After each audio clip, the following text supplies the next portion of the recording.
Hello everyone and welcome to Sinful Gaming. I hope you're all doing well, I hope you're all staying safe, and most of all, I hope you're all fighting that war against the grey. Today's video we're going to talk Start Collecting Moonstone the game, and today we're going to take a look at the Dominion Humans faction of the game. Now in this video we're going to go through and talk about the box set we think is a great place to start for the Dominion, being the Masquerade, and then we'll take a look at some other box sets that we can use to expand upon this initial set of 3 miniatures. At the end of the video we'll show you a sample warband of the 6 miniatures we recommend for building your warband with to begin with for Moonstone, and hopefully give you some inspiration for building your own combos of warbands for the Dominion Humans. And so with all that said, this box set, first of all, we get the Duchess. This is the female miniature with a cool Masquerade mask you see at the front. She's a human noble with melee 3 and a 1-inch range. She's got arcane 4 and no evade. Her concealed dagger allows piercing melee damage to be increased by +1. If she ever uses rising attack, she gets a bonus +1 on that damage again. Her network of spires allows you to get +1 to your initiative rolls each turn, and strength from suffering. Whenever another character suffers wounds from a catastrophe result, she restores that many wounds. Foreboding as well, after an enemy character completes an action targeting this character, it will suffer 1 wound. Now, she does have her own arcane ability called Succubus, which is an 8-inch range. You target other characters, suffers X wounds. Then for each wound lost, the friendly model within 8-inch and line of sight of this model may restore 1 wound and gain 1 energy. Now, Creep alongside her is the butler looking miniature. He is a human rogue with melee 2 and a 1-inch range, arcane 3 and evade -1. He has the concealed dagger rule just like the Duchess, but he has another cool ability called Victimize, which is an 8-inch range and target gets a +2 evade stat until end of turn. Now he's got 2 arcane abilities. First of all is Vitality Draw with an 8-inch range and can use it once per turn. The target of it loses X energy, and friendly model within 8-inch and a line of sight of this model gains that much energy. His Incubus 8-inch range ability as well. Target enemy will suffer X wounds, and a friendly model within the line of sight and 8-inch of this model will gain that many wounds. So he's got some nice utility there, able to steal both wounds and energy from your opponent's models and give it back to your own. Lastly, we have Claudia Duvel, and she is another human rogue with melee 4, 1-inch range, arcane 3, and evade -1. A pretty solid stat line across the board. Now, sure-footed, as long as she can jog over water features and wooden patches and pays 1 less energy for traverse actions, which is really cool. And her brace of pistols once per game, this character may use the reload ability without paying the energy cost for it. The reload ability is for her shoot pistol, which is her arcane ability, an 8-inch range, and target will suffer X +1 impact damage. Meanwhile, she's got a robbery ability she can use once per turn, and target model with less wounds remaining than this character loses possession of 1 Moonstone and this character gains it. This is a pretty nice box. You've got the good sort of offense piece in Claudia Duvel, who's also got nice utility, but then Creep and the Duchess both have some really cool abilities to play around with. I think they're an excellent start for anyone getting into the Dominion Humans. Now, looking at where to go next, we have one other box set for the Dominion Humans that contains 3 miniatures of, well, mostly humans. The first of these is Peggy, and then Swash and the Powder Monkey. So Peggy is a human pirate. She has the slow rule where she's limited to jog actions being only 2-inch, because, you know, she's got a peg leg. And then she has melee 3 with a 2-inch range, arcane 4 and no evade. Her cutlass allows her to do +1 damage with slicing melee attacks, and the treasure map immediately after models have been deployed, but before turn 1 begins, you may have a friendly pirate take a free bonus jog action before the game begins. She's got another couple of abilities. X marks a spot for 2 energy and an 8-inch range. Target Moonstone or enemy in possession of a Moonstone.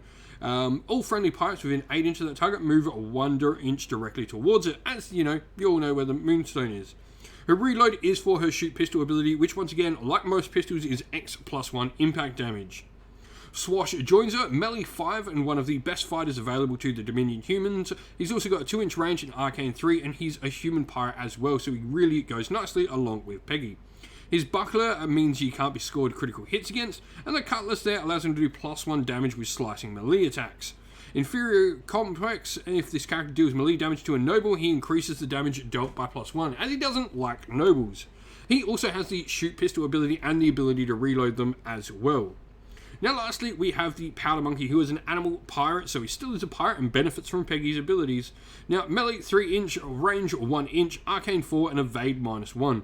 He's a pirate mascot, so when another friendly pirate within 8 inch makes a melee attack, they may gain +2 melee stat for the action, or if they are targeted by an arcane ability, they may gain -1 evade stat for that action once per turn.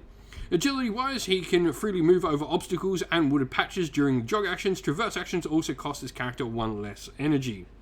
Now he's got 2 arcanes. First of all, Swiggo Rum, where target will restore X+1 runes and suffers -2 arcane stat until the end of turn. Or the Black Powder Bomb, where target suffers X+1 magical damage and other models within 2 inch will suffer X magical damage. So he's got a nice bit of offense on him as well. Now, looking at some other pieces we can use to draw into this warband, we can definitely look at some of the bigger giants and trolls to bring into the warband. And the first of these I want to look at is Bristlenose the Troll. Now, Bristlenose the Troll is pretty fun. He's got melee 3, range 2 inch, arcane 3, and evade +2. He's amphibious, so he can pretty much move through water freely. And his Razor Claws allows him to do impact and piercing damage at +1, though slicing melee damage is increased by +3. He also reduces all damage by -1 coming into him thanks to his Scaly Skin ability. His Vomit Arcane ability allows you to do X+1 magical damage in a 4 inch range. And so next we have Boulder. Boulder is another one of the trolls available to the Dominion. So he's got melee 2 and a 2 inch range, arcane 3, but he is +2 on his evade stat because, you know, trolls are pretty easy to hit. Now he has tough skin, so he reduces all damage suffered by -1, and his Granite Fist allow all impact melee damage to get +2. Calcify if other models within 3 inch generate -1 energy as well during the replenish step. He has an arcane ability which is called Stone Song, where you decrease target Moonstone depth by X to a minimum of 1 as he effectively sings the Moonstone back to the surface. Now, there are some other cool things we can definitely bring into the warband here for the Dominion, and that is a Booty's Bilge. These are a bunch of goblins, but they're all pirates, so they do work really well alongside Black Powder. Now, you have El Capitano, who's a goblin pirate, melee 4, 1 inch range, arcane 3, and evade 0. He has his Cutlass, which will allow him to do slicing melee damage, increase the damage by +1 when he does it, and your Scurvy Dogs allows other friendly pirates within 4 inch during the plenish step to gain +1 energy. His hits, on the other hand, is once per turn. The next melee attack this turn deals +2 damage. Run, you can move over target friendly engaged models within 3 inch. And then he's got his shoot pistol ability. Now we've got Krusty Balboa, which is the cool little crustacean with the goblin on top. Melee 3 inch, range 2 inch, arcane 4, and evade +1. He's an animal goblin and pirate. Now, he has the ability to get some extra impact damage at +1 thanks to his claw and hook, and all non-magical damage is reduced by -1 thanks to his barnacle encrusted shell. Lookout ability, target friendly characters' evade stat is reduced by -1 until the end of his turn, and then he's got some cool abilities with pinch and punch for his arcane abilities, where he effectively can take Moonstone off someone and then deal impact damage, but also deal extra impact damage if he's already used pinch on the same enemy. Lastly, we have Swiggity Swiggity, and Swiggity Swiggity is a goblin pirate. Melee 3, 2 inch range, arcane 3, and evade -1. He has a cool ability called Love Da Booty, where the first time a friendly pirate makes a melee attack action while within 6 inches of the model, they gain +1 energy for each Moonstone this character is in possession of.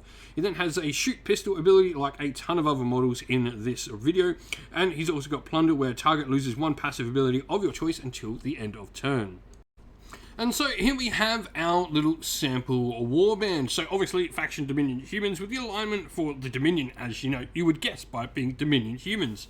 Now we've gone with Claudia Duvel and Creep. I think there is really an option between playing with Creep and the Duchess, though I think the ability for Creep to heal your characters is probably what's needed the most to bring into the warband. Now you definitely want a few of the pirates together. Peggy and Powder Monkey for me are the two to go with. I think when we're taking Claudia Duvel, I don't think we necessarily need Swash. While he is slightly better at melee, I think Claudia Duvel can do that just fine. And El Capitano's not bad either, and neither is Peggy. She's a little bit slow. The Powder Monkey, for me, I think he just has the ability to really swing games in your favour with his nice big black powder bomb. But lastly, we've also got Bristlenose the Troll as well. I think he adds, once again, another good fighter. So you've definitely got, 4 decent fighters with a nice support piece and a nice little random piece in there in the Powder Monkey as well, rounding out your warband nicely. If you've been playing with the Dominion humans and you've got some on the table and you've had a few games, let us know how you've been going down in the comments below. And so that is the end of the video. We hope you all enjoyed it. If you did, please don't forget to leave a like and subscribe to the channel if you haven't already. And also drop a comment down below letting us know what you enjoyed about the video.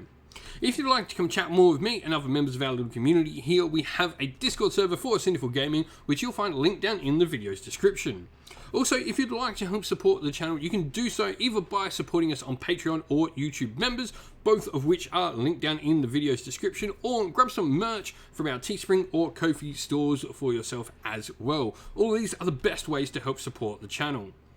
As a special thank you to everyone who does help support the channel in such a way, we'd like to give a shout out to all our Patreons and YouTube members. So, thank you to our Patreons, Christian Weir, Soren, Kenny Lyle, Outer Shot First, Andrew Bowen, Nathan Fee, The Rising Ape, Q Dynamic, Anthony B, JJ Austrian, Average Wargamer, Domir, Mark Harvey, James Cater, Bloobs, Benjamin Swallows, Red Martin, Kevin Bowman, Iron Grinch. And to our YouTube members, Green Roots Gaming, Ronya, Lock Lorick, The Johnny84, David Ellsworth, Wolfric Nick, Broken Chef, Ariana Edwards, Revenar, Pink Nico Fire, Robin Mankiller, Monty's Tabletop Terrain, John Castle, Davis Weir, James South, David Crozier, and Dylan Areno. And lastly, a special thanks to Lady Witchfox Art, who does all the amazing artwork for the channel, and a special thanks to all the mods that help with our Discord server and all the people that come on the regular to help with everything on the YouTube channel. Thank you all once again for watching. Stay safe everyone, stay well, and most of all, keep fighting that war against the Grey. Ciao for now.